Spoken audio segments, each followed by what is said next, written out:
தேர்தல் பிரச்சாரம்னா நமக்கு என்னங்க ஞாபகம் வரும்? பெரிய மேடை பேச்சு, அம்ஜம், கூட்டம், பேரணிகள் இல்லையா?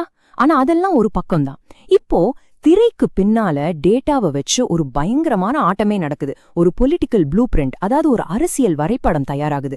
இன்னைக்கு நாம அப்படி ஒரு ப்ளூ பிரிண்ட் உள்ளதான் போக போறோம். அது எப்படி ஒரு எலெக்ஷனோட தலையெழுத்தையே மாத்த முடியும்னு பார்க்கலாம் வாங்க.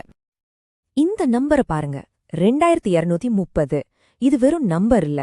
2021ல தமிழ்நாட்டுல இருக்கிற மயிலம் தொகுதியில ஜெயிக்கிறதுக்கும் தோக்கறதுக்குமான வித்தியாசம் வெறும் 2230 ஓட்டு தான்.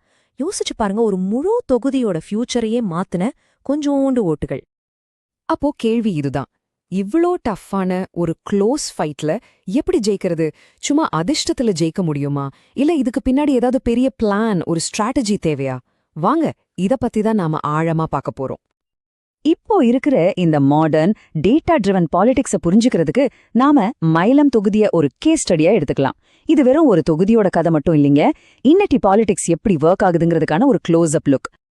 ஓகே, எந்த ஒரு ஸ்ட்ராட்டஜிக்கும் முதல் ஸ்டெப் என்ன? மக்களை புரிஞ்சுக்கிறது தான். அவங்க யாரு, அவங்களோட சமூக கட்டமைப்பு என்ன, அவங்களுக்கு என்னதான் பிரச்சனை, டேட்டா என்ன சொல்லுதுன்னு பாப்போமா?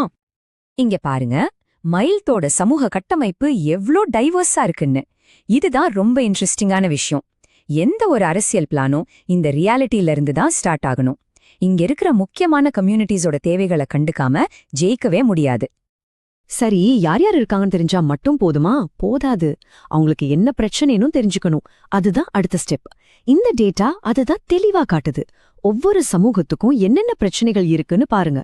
தண்ணி பிரச்சனை, சரியில்லாத ரோடு, பாதுகாப்பில்லாத ஒரு ஃபீலிங், இதெல்லாம் வெறும் நம்பர்ஸ் இல்ல, மக்களோட டெய்லி லைஃப்ல நடக்கிற போராட்டங்கள்.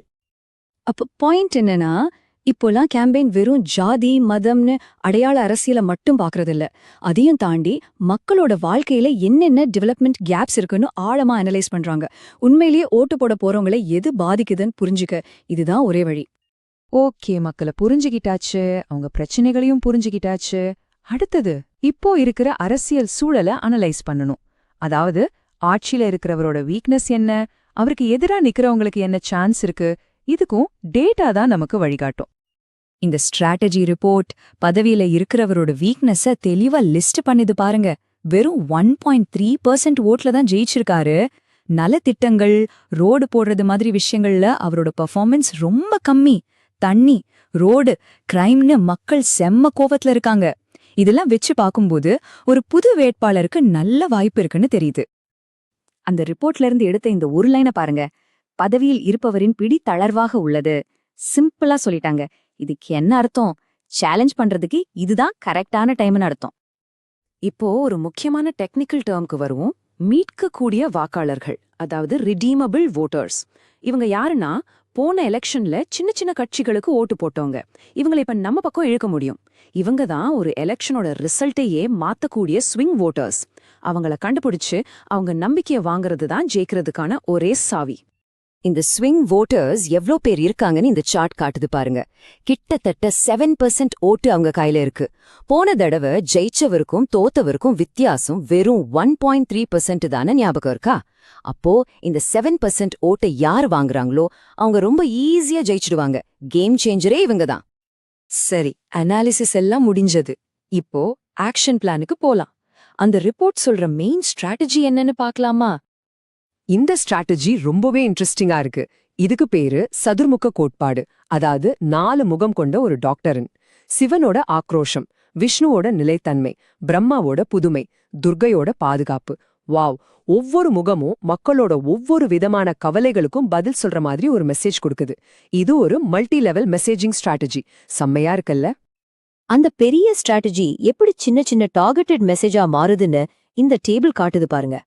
ஒவ்வொரு கம்யூனிட்டிக்கும் அவங்க எதிர்பார்ப்புக்கு ஏத்த மாதிரி மெசேஜ் போகுது. எஸ்சி சமூகத்துக்கு சமூக நீதி, வன்னியர் சமூகத்துக்கு அவங்க பெருமை, முஸ்லிம் சமூகத்துக்கு பாதுகாப்புன்னு எல்லாருக்கும் ஒரே மெசேஜ் கிடையாது. யாருக்கு என்ன தேவையோ அதுதான் மெசேஜ். சரி, மெசேஜ் எல்லாம் ரெடி. இதை எப்படி ஜனங்க கிட்ட கொண்டு போறது? அதுக்கு தான் இப்போ இருக்கிற மாடர்ன் டூல்ஸ். ஆமாங்க, பொலிட்டிக்கல் கேம்பெயின் இப்போ முழுசா டிஜிட்டல் பேட்டில் கிரவுண்டுக்கு மாறிடுச்சு. அன்னிக்கும் இன்னிக்கும் கேம்பெயின் எவ்வளோ மாறி இருக்குன்னு பாருங்க. அப்போல்லாம் பொதுக்கூட்டம், பெரிய பேரணி. இப்போ டக்குன்னு ஒரு வாட்ஸ்அப் ப்ராட்காஸ்ட், அப்போல்லாம் நோட்டீஸ் கொடுப்பாங்க. இப்போ நம்ம ஊர் பிரச்சனைய வச்சே ஒரு ஹைப்பர் லோக்கல் மீன் போடுறாங்க. இது கம்ப்ளீட்டா ஒரு புது உலகம். இந்த டிஜிட்டல் உலகத்துல ஜேகே என்னெல்லாம் யூஸ் பண்றாங்க பாருங்க. வாட்ஸ்அப், ஃபேஸ்புக் குரூப்ல டார்கெட் பண்றது, இன்ஸ்டாகிராம் ஷேர் ஷாட்ல சின்ன சின்ன வீடியோஸ் போட்டு தெறிக்க விடுறது, நம்ம ஊர்ல இருக்கிற சின்ன சின்ன இன்ஃப்ளூயன்சர்ஸ பிடிக்கிறது, அப்புறம் முக்கியமா எதிரணி எல்லாவது சொன்னா உடனே பதில் சொல்ல 24/7 வேலை செய்யற ஒரு டிஜிட்டல் வார் ரூம். எல்லாமே பிளான் பண்ணி நடக்குது. யோசிச்சு பாருங்க, இவ்ளோ பெரிய ஒரு ஹைடெக் ஆபரேஷன் எதுக்கு நடக்குது? ஒரே ஒரு சட்டமன்ற தொகுதி அங்க இருக்கிற வாக்காளர்களை கன்வின்ஸ் பண்றதுக்கு தான். இது எவ்வளவு மைக்ரோ டார்கெட்டட்னு பாருங்க. இந்த மயிலம் தொகுதியோட கதை இது வெறும் ஒரு ஊரோட கதை இல்ல. இது ஒரு பெரிய ட்ரெண்டோட சின்ன உதாரணம் தான். உலகம் முழுசும் பாலிடிக்ஸ் இப்போ இப்படிதான் மாறிட்டு இருக்கு. டேட்டாவை வச்சு ரொம்ப துல்லியமா டார்கெட் பண்ணி பண்ற கேம்பெயினா தான் இருக்கு. அப்போ கடைசியா நாம யோசிக்க வேண்டிய முக்கியமான கேள்வி இதுதான். ஓட்டு போடுற ஒவ்வொருத்தரும் ஒரு டேட்டா பாயிண்டா மாறும்போது பாலிடிக்ஸ் எப்படி மாறும்? நம்ம ஜனநாயகம் எந்த பக்கம் போயிட்டு இருக்கு? இத பத்தி நீங்க என்ன நினைக்கிறீங்க? யோசிச்சு பாருங்க.